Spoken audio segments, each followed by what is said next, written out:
Data చోరీ కేసుకు సంబంధించి ఐటీ గ్రిడ్స్ ఎండీ అశోక్ వేసిన క్యాష్ పిటిషన్ పై హైకోర్టులో విచారణ జరిగింది. Supreme court senior council Siddharth Luthra IT grids సంస్థ సీఈఓ అశోక్ తరపున వాదనలు వినిపించారు. అశోక్ ఇచ్చిన నోటీసులకు ఇప్పుడే వివరణ ఇవ్వాలని ప్రభుత్వం కోరింది.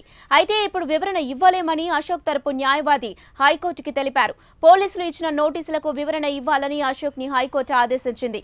కేసు తదుపరి విచారణను ఈ నెల 20కి హైకోర్టు వాయిదా వేసింది.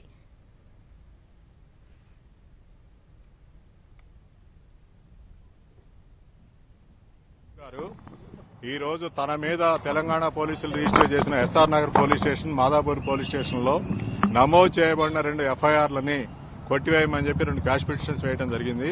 ఆ 2 క్వాష్ పిటిషన్స్ ఈ రోజు 29th కోర్టు ముందు విచారణకు రావడం జరిగింది. కేసు రీచ్ అయినప్పుడు పీపీ గారు ఇన్స్ట్రక్షన్స్ కోసం వాయిదా అడగడం జరిగింది. కేసుని 20వ తారీఖుకి వాయిదా వేయడం జరిగింది.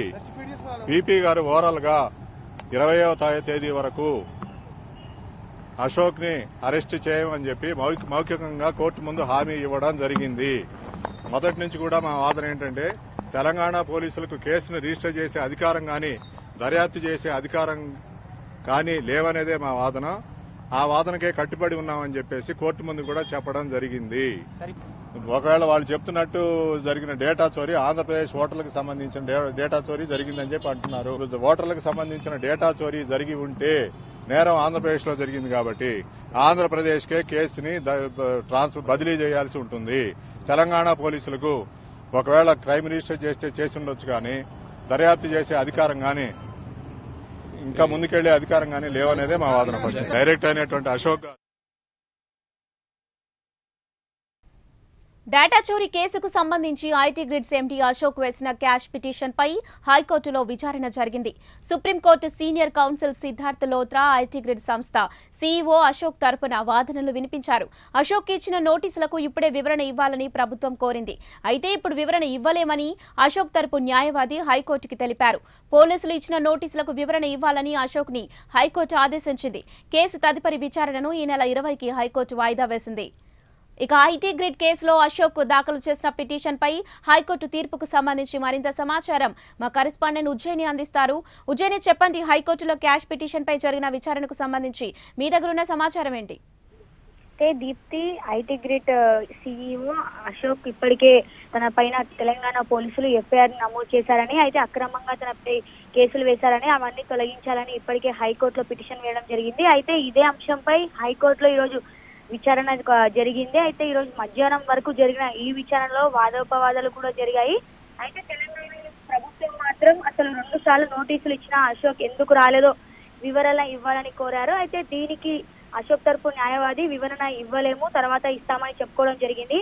ఇద్దరి వాదోపవాదాలు చాలాసేపు కొనసాగాయి. అయితే మెయిన్ గా అశోక్ వచ్చేసి ఒకటే పిటిషన్ వేశాడు. అయితే ఎస్ఆర్ నగర్ లో అదేవిధంగా మియాపూర్ లో తనపై ఎఫ్ఐఆర్ బుక్ చేశారని, అది తొలగించాలని, ఎందుకంటే డేటాకు నాకు ఎటువంటి సంబంధం లేదు, నేను యజమానిని మాత్రమే, ఆ కాల్ డేటా నా దగ్గర ఏం లేదు అనే యాంగిల్లో కూడా అశోక్ తెలిపినట్టు జరిగింది. అయితే ఇలా మీటింగ్ కొనసాగుతున్నప్పుడు ఈ సిట్ అధికారి అయినటువంటి సీతం రవీంద్ర కూడా హాజరవ్వడం జరిగింది. తన దగ్గర ఉన్న ఆధారాలను, తన దగ్గర ఉన్న రికార్డులన్నింటినీ కూడా కోర్టులో ప్రవేశపెట్టడం జరిగింది. అయితే తెలంగాణ తరపు న్యాయవాది అదేవిధంగా అశోక్ న్యాయవాది ఇద్దరు వాదించారు. మెయిన్ గా ఈ వాదోపవాదాలు విన్న కోర్టు ఈ కేసును ఈ నెల 20న వాయిదా వేసింది. అయితే ప్రభుత్వం కోర్టు కూడా ఒకటే తెలిపింది, నువ్వు ఎందుకు నోటీసులు ఇచ్చినా రాలేదు, విషయం మనకు క్లారిటీగా వెల్లడించాలి అని కూడా చెప్పడంతో కొద్దిగా సమయం అడిగినట్టు కూడా స్పష్టంగా తెలుస్తుంది.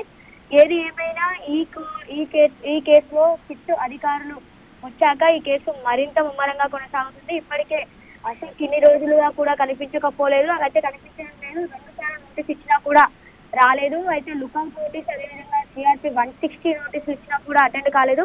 ఇదే విషయం ఈ రోజు తెలంగాణ ప్రభుత్వం కావచ్చు, అటు సిట్ అధికారులు కావచ్చు కొద్దిగా ఆగ్రహం వ్యక్తం చేసినట్టు తెలుస్తుంది.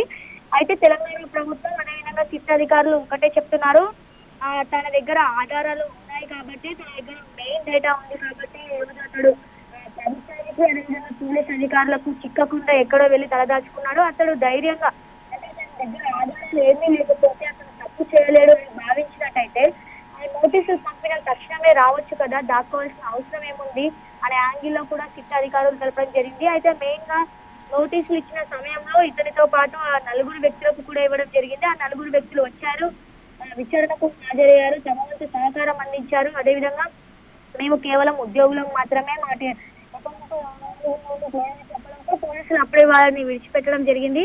అయితే ఇలాగే సేమ్ అశోక్ కూడా వచ్చినట్టయితే, అశోక్ కూడా ప్రూఫ్ చేస్తున్నట్టయితే ఇంతవరకు వచ్చేది కాదు కదా అనే యాంగిల్లో సిట్ అధికారులు తెలపడం జరిగింది. అయితే మొత్తంగా ఇరు వర్గాలు, అటు అశోక్ తరపున న్యాయవాది, అదేవిధంగా ఇటు ప్రభుత్వం తరపున న్యాయవాది ఇద్దరి వాదనలు అయితే కోర్టు విన్నింది. అయితే ఈ కేసు మాత్రం ప్రస్తుతం దర్యాప్తు చేశాము, మరికొన్ని ఆధారాలు కావాలి, కొద్దిగా సమయం కావాలి కాబట్టి ఈ నెల 20కి వాయిదా వేస్తామని కూడా చెప్పడం జరిగింది మా దీప్తి. Thank you జైని.